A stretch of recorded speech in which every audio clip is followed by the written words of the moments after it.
Since there's still a couple of days left on the amazing Assassin's Creed Humble Bundle, which, you know, since this channel is a Humble partner, you should totally buy using the links in the description. Shameless promotion.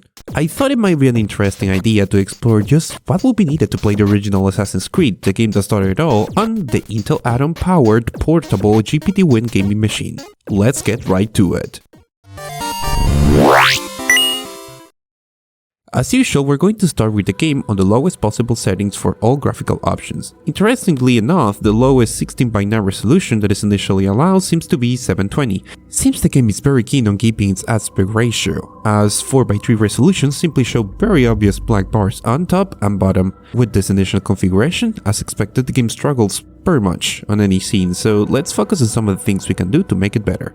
Let's start with the configuration file. For Assassin's Creed, this is located at your users folder, app data, roaming, Ubisoft, Assassin's Creed, and the file is called assassins.ini. You need to make sure all the quality elements are set to 0 and distance LOD to 2 and distance LOD enabled to 1 to reduce draw distance to the minimum possible.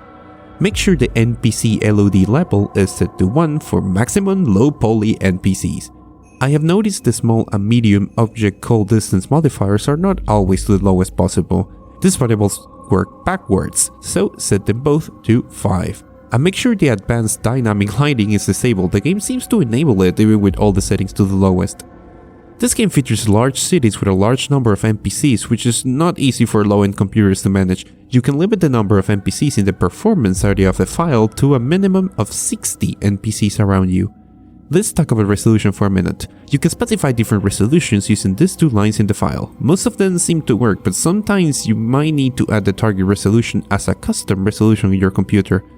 This can be done via the control panel for your GPU, so the NVIDIA, AMD or Intel control panel. In some Intel cards, you might need to search for a program hidden inside your computer if the option is not there. Check out the Dark Souls 3 mini guide for details on that, since that game uses the same procedure. One very short addition: if you're trying this on the GPD Win, you may need to invert the width and height of the custom resolutions. For some reason, the internal circuitry sees the screen as being vertical, otherwise it would just throw an error. Alright, one more trick before we can get there. The game includes two versions, one using DirectX 10 and one using DirectX 9. DirectX 9 usually provides better performance on older systems, while DirectX 10 usually does better on newer GPUs, even if they're low-end like this Intel HD. To select which version to use, go to the game's installation directory and you will find two executables for each version of the game. Make a shortcut to the version you wish to use and open the game from there. Remember to experiment to see which one does better for you. Welcome to low-end Damascus, a city, one of the biggest cities in the time of the Crusades, with thousands of people living on it, although we're only going to see 4 of them at any given time. As you can see, we're getting much better performance even when dealing with some of the busy streets.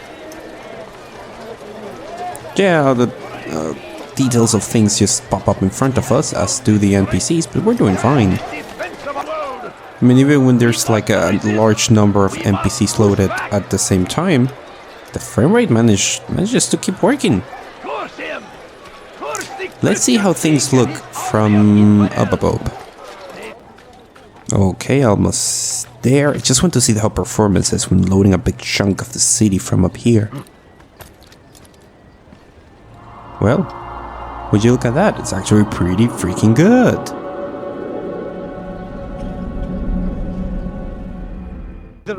My god, look at the faces of those NPCs.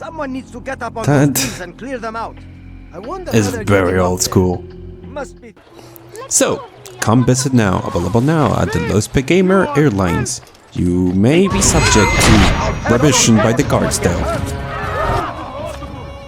And the game also deals very well during combat, as you are noticing. It's actually handling very well. All in all, I may want to explore this further. I mean, the possibility of... Whoop! Give me a second. The possibility of actually playing Assassin's Creed on the go like this is very appealing. That is all for this video. Thank you to all the Patreon contributors as usual for making this kind of content possible. Let me know your suggestions for what kind of games I should cover in the future.